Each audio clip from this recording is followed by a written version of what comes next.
Hello, everybody. Good day. My name is Tiffany Jakja, and I'll be your moderator / master of ceremonies for today. Welcome to the panel discussion on how to gain the right visibility across your teams as a busy manager. I'm going to share some things with you all to kick off this session. This is a LeadDev webinar.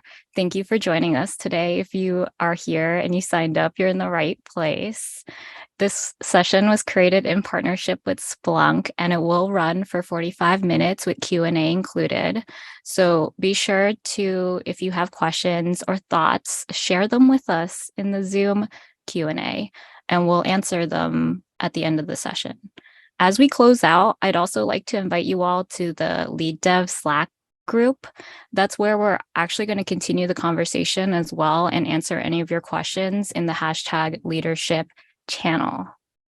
All right, those are the logistics. So let's get started with some introductions. We have some amazing panelists and managers here today, and they'll be sharing their insights and experiences with us. I'm going to ask each of you to introduce yourselves. We'll start with Philippa, and then all of our panelists can unmute themselves and introduce themselves in the pre-designated order that we prepared. Hey everyone, I'm Philippa. I'm an engineering manager based in London. I'm also the founder of a community called Black Leaders in Engineering. As an engineering manager, I've mainly worked in startups of various different sizes, and I'm really looking forward to learning a lot of new things in our panel today. And hello, everybody. My name is Pranay. I have been a veteran at the New York Times working in the engineering leadership role for the last 10 years. Worked quite a bit in the advertising domain, but just recently moved as head of engineering for games at the New York Times. I started my career as a Java J2E developer in India and then migrated to US and then went into the engineering leadership role. I'm very excited to be here. I think this is a great panel and looking forward to learning a lot from here. Hello, I'm Najla. I'm a director of engineering at Etsy. I'm based in Mexico City. I actually moved down here to help Etsy open up our Mexico City engineering office. I currently work in product engineering. We have web and app teams, but I also worked on ads for 2 years. So I have a lot of experience managing machine learning teams. I'm super excited to be on the panel. So hello, everybody. Hi everyone, my name is Mark Series. I'm a solution architect, working previously at IBM and now at Splunk. We're around 25 years of experience in IT and DevOps space.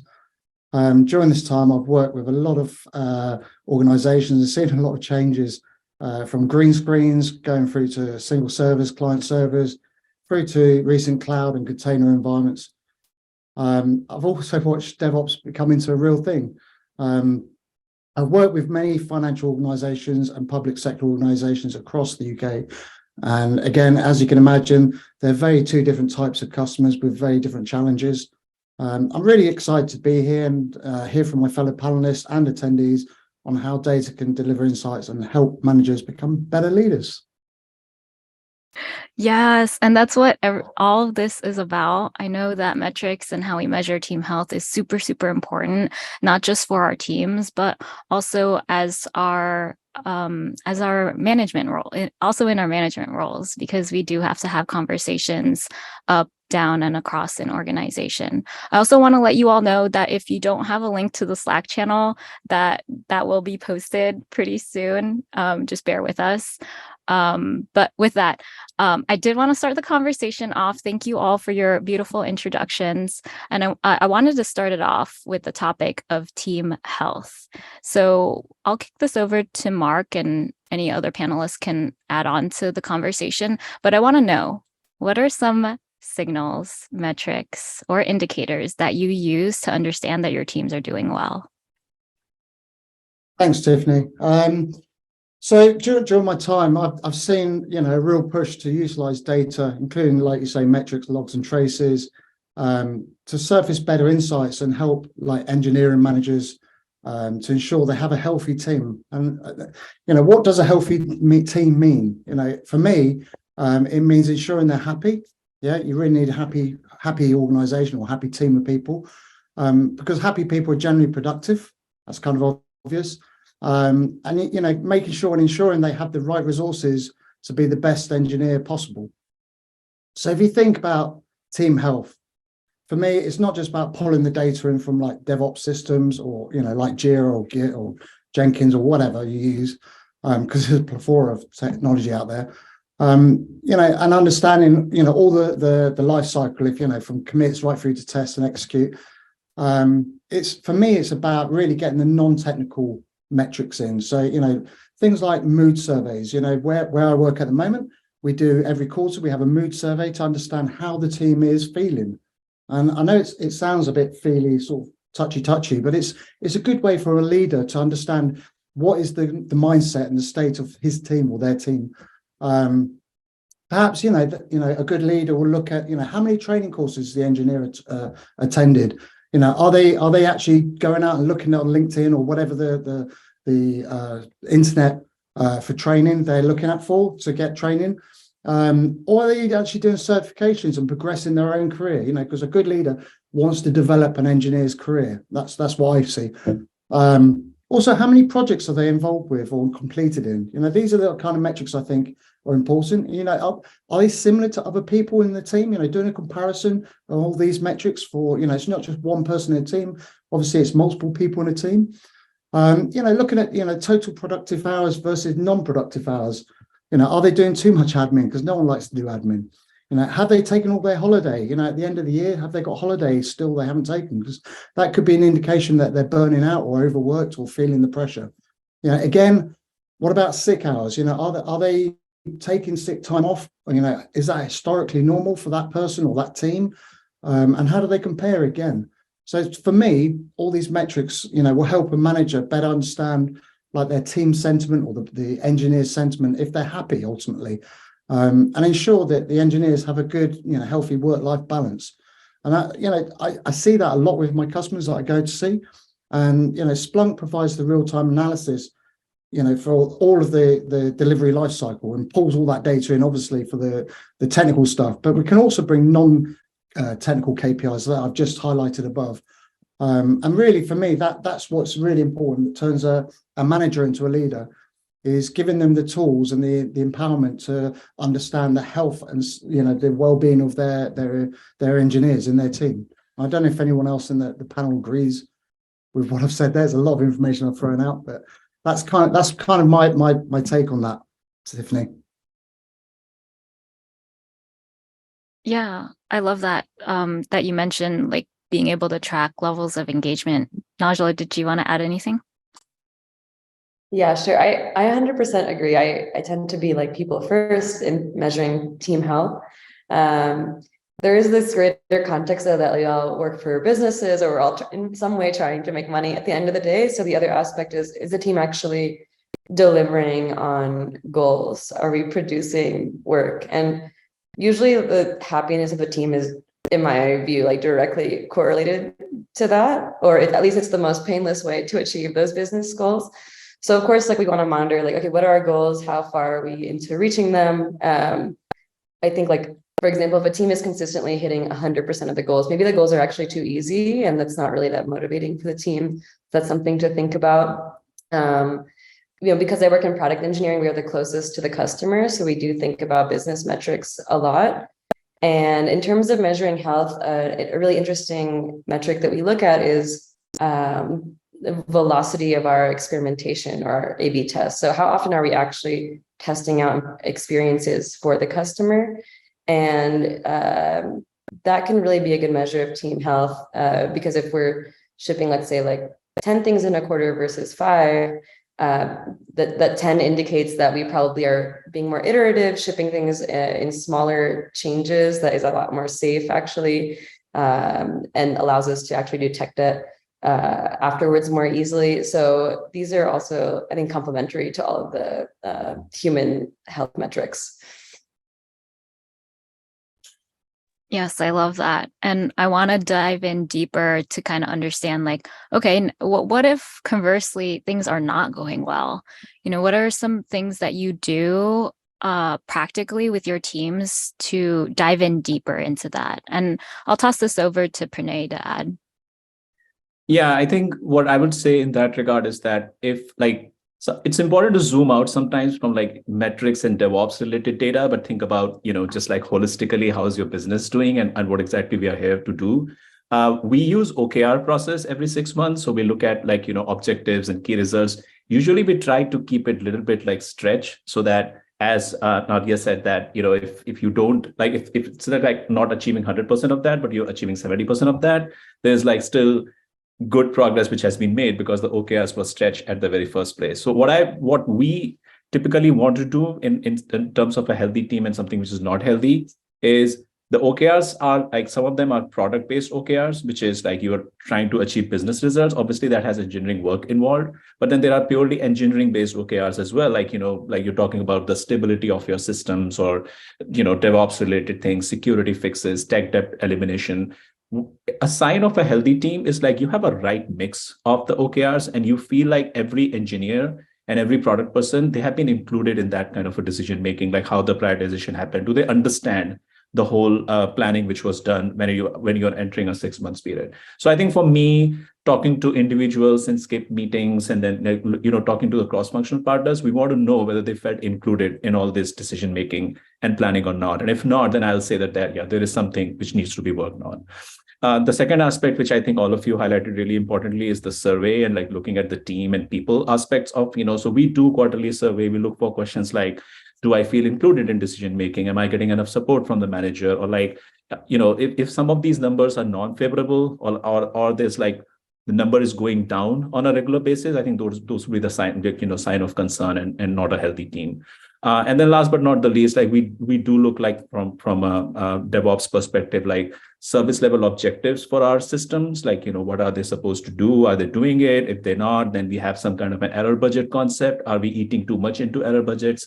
Are there too many P1s going on? Is the team burnt out? Like those are the kind of things which are also important metrics to look at. So if anything is going off, then yeah, you need to worry about that in terms of the health of the team. I love that. And I love how you also touched upon like including other people, because I think that's also a really big part of it is, if there's someone on product or someone with domain expertise, that's really important for them to be included in those conversations as well. It's not just, like the core team members or core leadership that's making those decisions and setting up, what our goals are going to be. I have a question, and this can be for anyone who wants to unmute. But what are some ways that you share out data and team visibility across the organization? And maybe we can start with Philippa on this one. That's a tricky one because you've got different layers of how many levels of the data do you contribute or share, and then I would say advice about thinking about the story that you're giving with that data. You don't want it to go to one side where it could be focusing on individual contributions and you want it to be more focused on the team. So I think when it comes to people and team health, I like to focus on sharing the link to business impact. And I think especially when it comes to team health, you don't notice those things straight away. So I'd probably be combining my different approaches with tools. I love a cheeky dashboard, so I'm probably going to look at Shortcut and Jira and Lattice and think about how can I automate this process so I can get that data out there so it's easier to show people instead of spending a lot of my time collecting and writing this data as well. And for example, something I'll focus on is linking how team alignment does contribute to the business impact. So as team alignment increases, you've got autonomy that increases, and of course the team health is going to improve. And then from a delivery point of view, you can see that that's going to link to higher performance as well. And so by using those tools and making sure that you're able to link your health metrics to some sort of business goal, then you get a higher overall picture of how your teams are doing and how it impacts the business. And I think it's really good to do that, especially if you have senior leaders or if you have stakeholders that want to know how do you back up this data, where is this coming from, then you have a clearer but simple picture to share.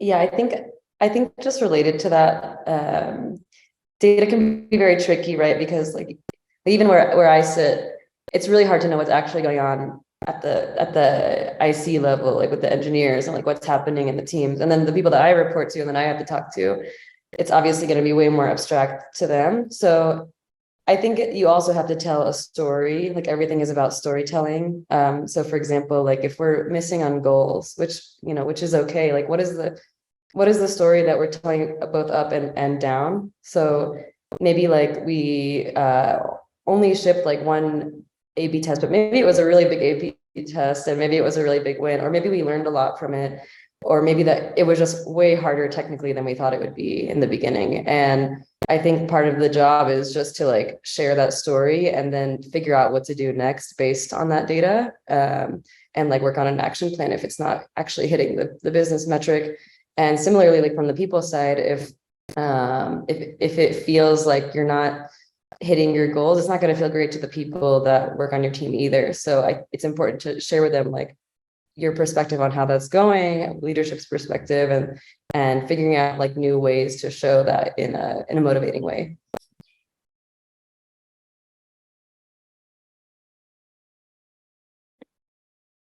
I will also say that there are benefits in using specialized vendors, who are looking at cycle time and DORA metrics and, some of these things as the data. Sometimes it could be misleading that you have a cycle time and like, why is this getting expanded? Why is it taking so long? But the fact is that's what the nature of the business at that time was. Like we were looking for a large project to be executed. There was a big plan to be done. And I think this is where the granularity of the data and then your business and human sense and how do you combine the things together gets very important. But I'll say that, there is definitely a lot of value in that kind of a data and how you mix it with your business priorities. I would agree with everything that's just been said. I think it's super important, to communicate success of, delivery amongst the wider team, up and down and sideways in your organization. And I think, it helps if you do have issues that you don't have to explain it to 10 or 15 people every 2 minutes, that if it's on a visualization and you can map the end-to-end journey, and, share that information amongst the people that need to know. So it's super important. Yep. I love that. This was really great topics that you all touched on. I do really like the idea that, we're telling a story and that depending on who you talk to, you tailor it, right? And you provide context to it and add color to it, because I think that's a really great way to represent your teams, especially if you are having to have like conversations across the org. Maybe some teams are doing better than others. Trying to understand like where that exists within the industry is really important. And I think as a manager, you get to really craft that out in a beautiful way. I want to pivot a little bit, and this touches on what Mark said, is how do you all manage your time and your teams when you do have to share all of that knowledge out and craft that story? Like, what are some practical ways that you scale that? Because I know for a lot of you all, you have bigger teams and hundreds of engineers, right? How do you manage your time and your energy and your teams knowing what you know about how they're performing?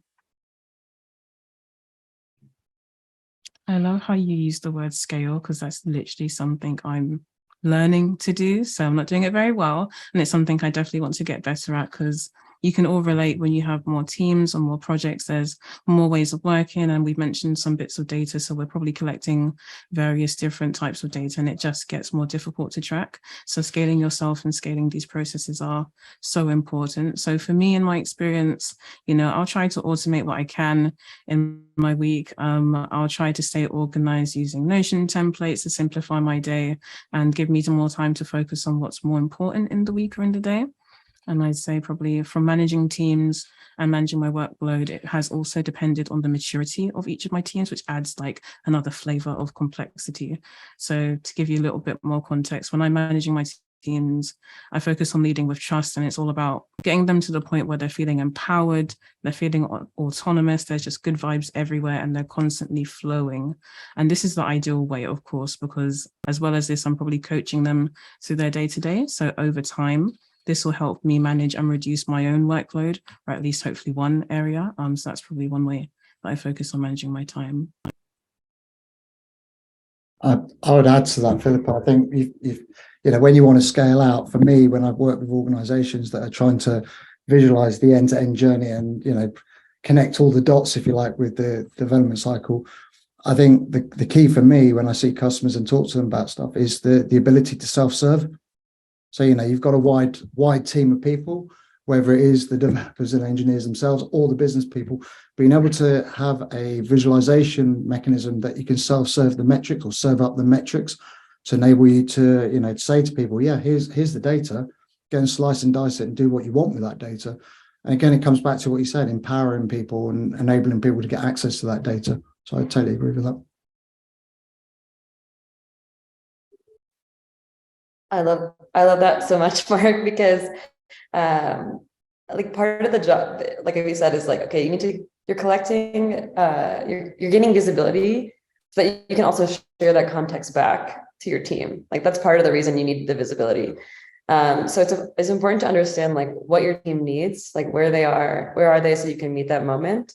For example, I just did a survey like across my team, and I asked them like, do you guys understand the business metrics? Do you really understand it? And it turned out the answer was like, kind of. So we're doing a session, like internally, we're gonna like do a session and talk about all the business metrics to help them be more self-service. So now when they understand like the vocabulary, when they understand what all those things mean, then when I quickly like give a status update to the entire team, they can interpret it a little bit better, and they can use that in their day-to-day a bit more. So I think it's just about prioritizing also energy and time, because we can't track everything, and it just depends on like where your team is, and figuring out like what are the few things that I can track really well in order to do my job well, as opposed to trying to track a bunch of things and maybe like see what you can intuit out of that later.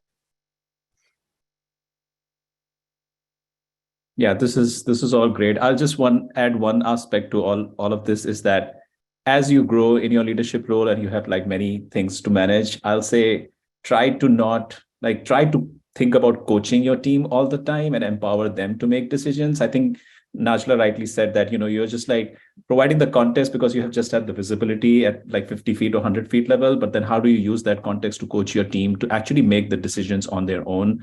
Some of the things which I'm seeing right now, like, like the P1s and how many P1s which we are getting, you're not like going into and deep diving into every single learning review and trying to figure out what should we do, but it's more like empowering, creating sessions, creating space to just talk about this and having some processes in place so that you are actually empowering your teams to tackle the P1 and making sure that they're not distracted with too many, side conversations happening or things going on. So I think those are the kind of things as a leader you can work on. How do I empower, my team to make the right decisions rather than try to take those decisions on your own? Yeah, I love that. I know that sometimes as a leader, you have to go first, right? You have to lay down that foundation, and then you have to trust that, okay, someone else is going to follow in these footsteps. And what I'm putting energy into or what I'm investing into in this first round is just that. It's a foundation, right? And that's what's going to help us build like a platform or something to stand on as the teams grow, as like the business challenges increase, like the impact increases, right? So I love how you all mentioned that it's a pace, right? It's a pace that you set. It's a tempo that you set based off of how your engineers are, how your teams are doing. I'd love to get into this conversation and dive in a little bit more, because I know oftentimes when things are not going well and you're, as a people manager, setting like what you think are good challenges for your team members, like good instances of motivation and leadership. How do you do this in a way? How do you all like provide, your support and good people management without it looking like micromanagement?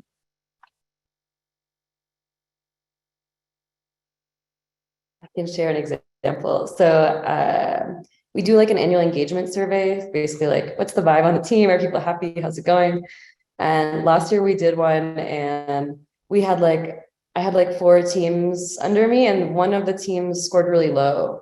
So, but the others were fine. So, okay, this is a problem to solve now, but how do we do that? Those are all managers who report to me. So I never want to go in and go solve the problem myself. No one is going to be as well equipped to handle that problem as the manager of that team. They know their people best. Maybe they need to hear feedback also to help solve that problem. But in that scenario, I focus all my energy on that manager, helping them, coaching them, and letting them solve the problem, leveraging me for support. And another thing I think can be really impactful is sharing that priority with the rest of the managers, like in my org, like sharing, like, okay, with permission, hey, this team scored low. Let's actually just talk about it. Let's talk about how, like, for me, this is a priority to coach this manager, to coach this team. And the other managers in the group can actually then be peer support for that person. And especially if they understand like the priority, they understand that like we all move together as one team, even if like one of the sub teams is having lower engagement scores. So I think just focusing on the right people and not trying to go in and solve the entire problem, delegating can be really impactful. I love that you mentioned that the first thing that you do is to not try to jump in and solve the problem yourself, even though, you know, as like managers, like, and people who are in leadership, you kind of get a good sense of like, okay, if there's a problem, I can go and fix it, right? But just acknowledging that, like, okay, the best thing that I can do right now is take a step back and allow someone else to step in and someone else to kind of come in and have these conversations while I'm still providing the framework and the structure to move as a team, right? Like that we're all here together. And I love that you're building that trust between them. Someone had just asked if they got a Slack link. Yes. And I'll answer that question as well with the Slack link. But as we're going towards the end of this panel session, I want to invite you all to please write in your questions and then we'll get to them. Did anyone else have any question or anything to add on the topic of micromanagement?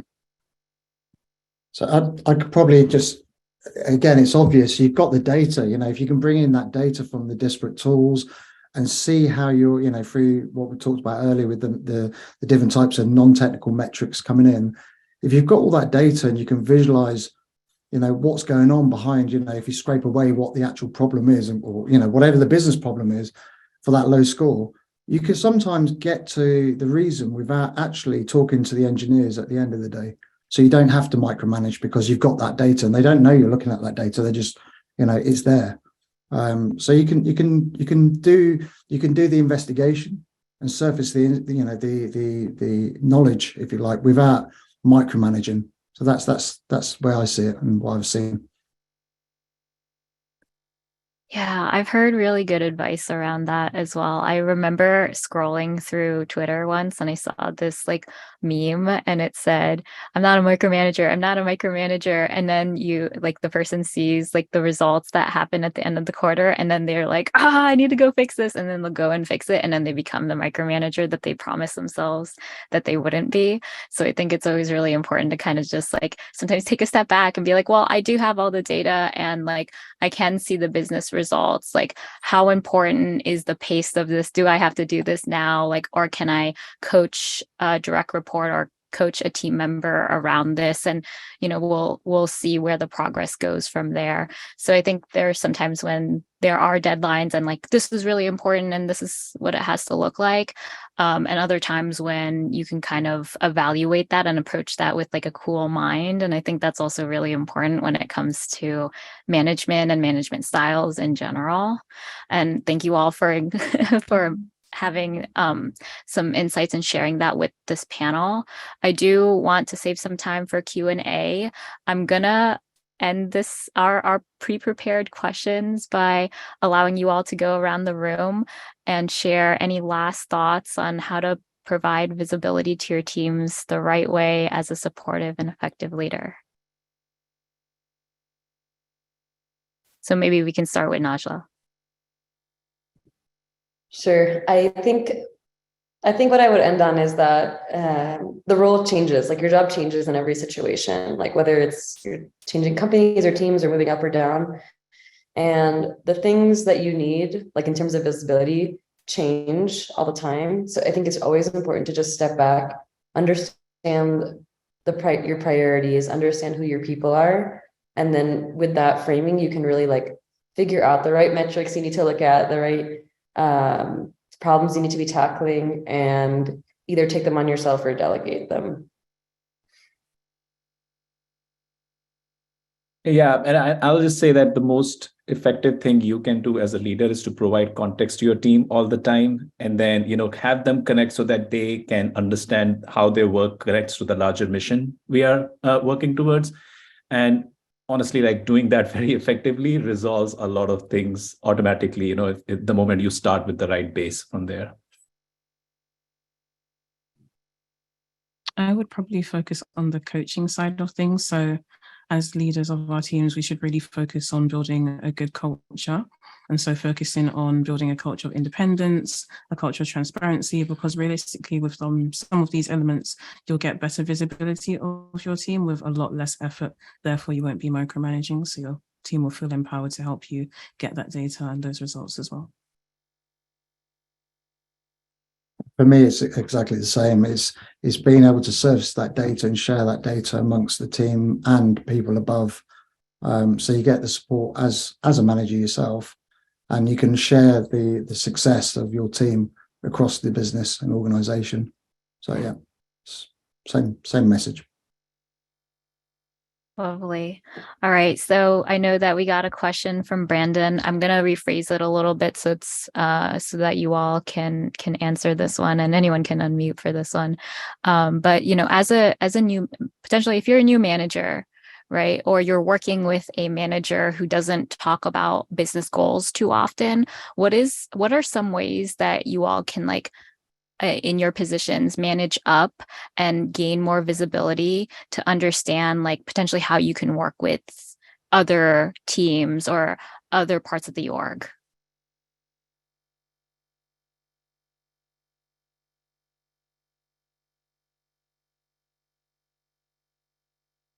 I don't know if that question made sense, and if anyone can get that one. I think I'm understanding the question correctly. I think one thing is first of all, to understand if you're a new manager and you manage a team of engineers, okay, what are your goals? Maybe just brainstorm all of the partner teams that you might be working with, all of the things that your goals tie into that you may not understand or that you want more information on, and have a conversation with your manager about the best way to get that information more. So that might involve you giving feedback to your manager, saying hey, are you in all these important meetings with higher up people where you talk about maybe how the market is going, or the roadmaps for partner teams, and can you propagate that information to me, and maybe align on a forum to do that, or a cadence, and that might be helpful. Yeah, I would also add that it's always good to ask questions from your leadership, which could be probing questions. That's totally fine. It's good to check with them what's keeping them up in the night. What are the things which they are looking forward to do as the high critical items to tackle. And I think those are the kind of things, once you are aware of that, you are able to work towards and managing up and helping them, but also actually giving better context to your team in your day-to-day conversation. So that does help probing your leadership.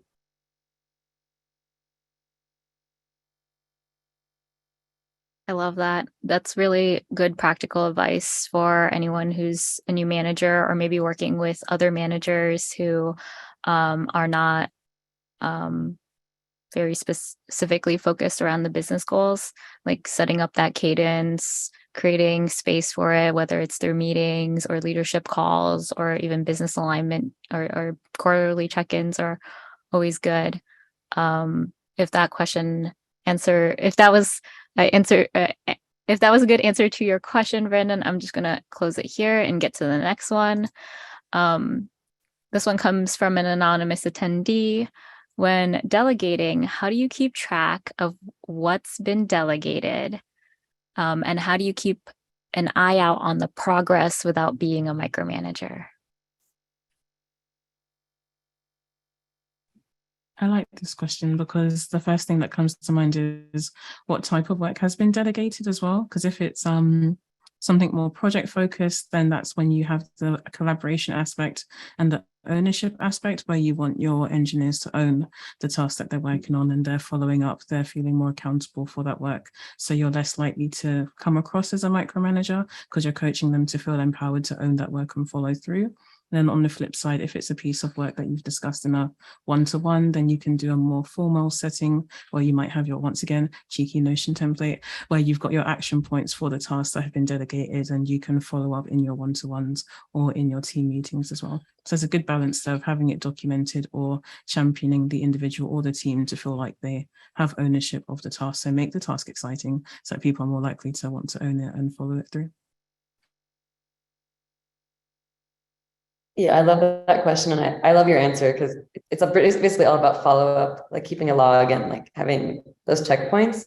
I'd also add that like, it might be good to like assess the level of like risk for that delegation. Like sometimes you delegate something to someone, you know, they're going to knock it out of the park every time. You don't even have to follow up. Like you just know it's going to get done and it's not a big deal. Maybe sometimes you're delegating something that's more of a growth area for one of your reports. And I think it's just good to be honest about that like, hey, I'm delegating this to you because you can learn from it. And because of that, like, I'm going to have maybe some extra layer of check-ins with you.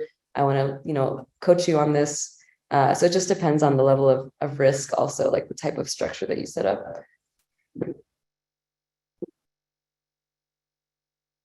I love that. Great advice from our panelists. Pranay, did you want to add?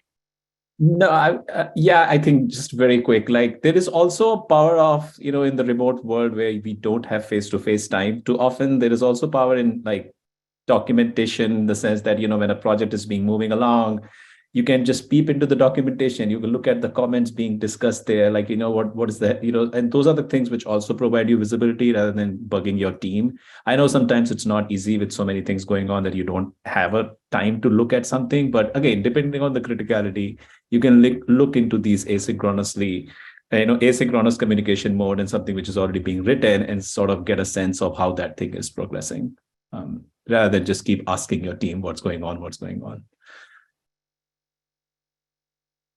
I love that. We have a couple more questions that popped in. We'll try our best to get to all of them, but if not, we will bring them over to Slack and answer them. The next question comes from Dennis, and they are asking, what processes do you have in place for the engineers and ICs to ensure that their progress is visible and transparent for not only you, but also other team members?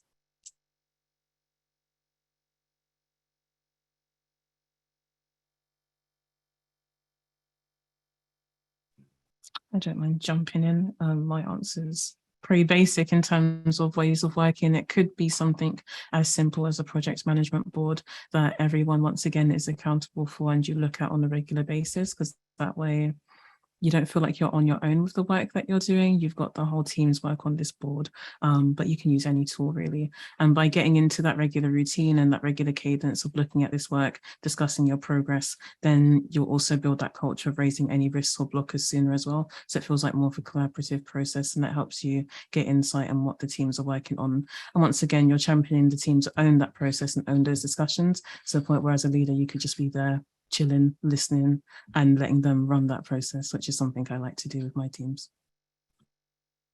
I love it. I love the idea that our teams can also dictate like what's being done and collaborate with each other and to ensure that it does get done. That team model usually works really well for high performing teams because it's not just a top down approach. It's also a hubs. It's now a hubs and spokes model where, you know, like team members are all connected to each other, and it isn't that like top down hierarchy that we that typically leads to micromanagement.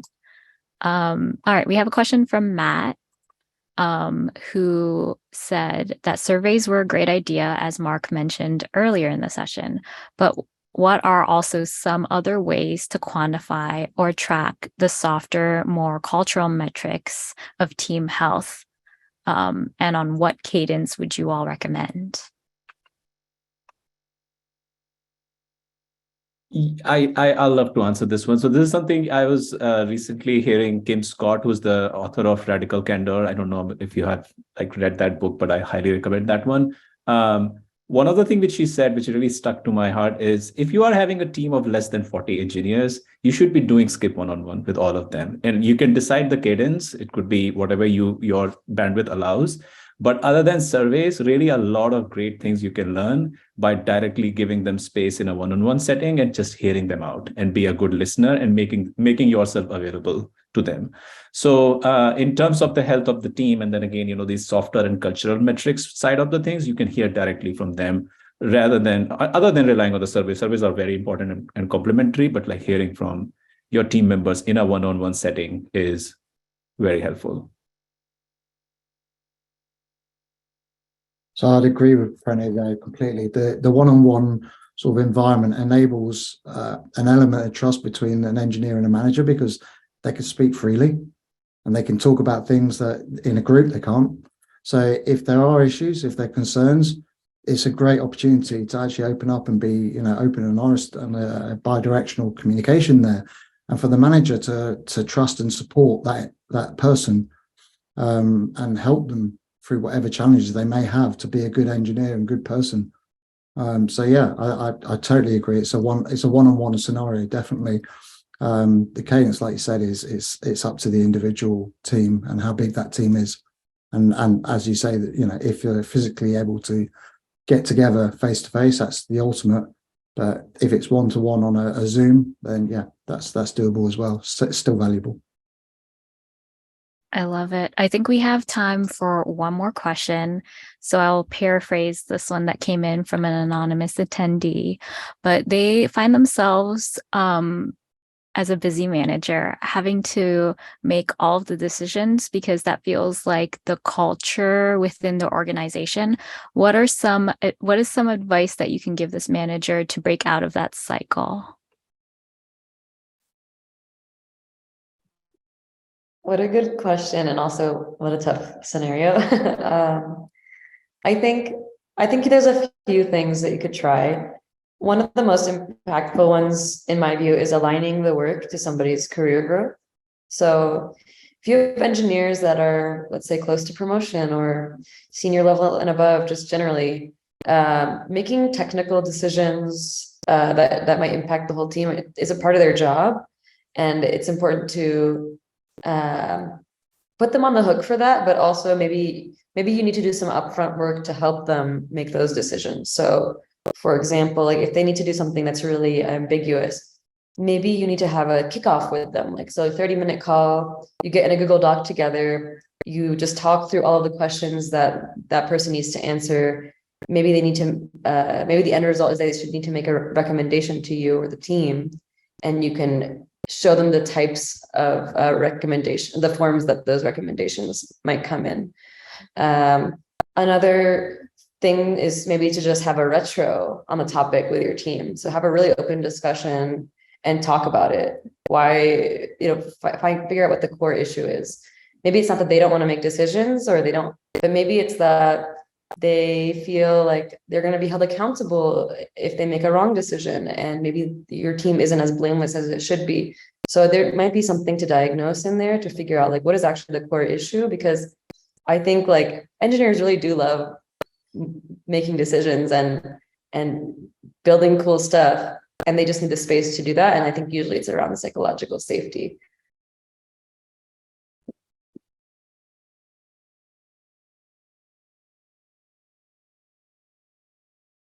I love that. And I think it touches on some of the other questions that were posed in the Q&A. I know that we are wrapping up on the session. Thank you all for asking and submitting your questions. Thank you, panelists, for answering and sharing some provoking thoughts with the discussion. Thank you again to everybody here who came out today. We'll be heading over to the LeadDev Slack channel now in the #leadership channel. Let's continue the conversation there, and I hope to see you all next time.